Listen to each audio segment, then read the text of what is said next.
Aparatur sipil negara dan pramubakti di lingkungan kantor Kementerian Agama Kabupaten Gailuas menjalani tes urin dalam rangka deteksi dini pencegahan narkoba.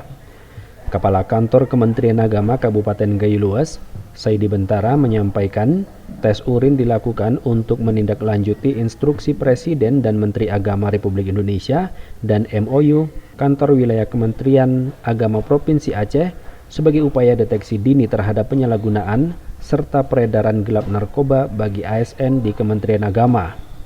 Saidi Bentara menambahkan bahwa perlunya dilakukan pemeriksaan dini pencegahan narkoba terhadap seluruh pegawai untuk mewujudkan kantor Kementerian Agama Kabupaten Gailuas yang bersih dari narkoba. Mudah-mudahan kegiatan kita ini senantiasa terus berlangsung dan memberi manfaat untuk kebaikan kita, kebaikan lembaga yang sama-sama kita cintai ini.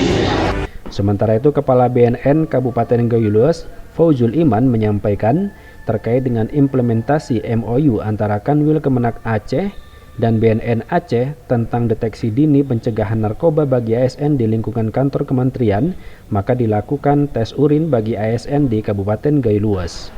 Satiran, RRI Takengon melaporkan.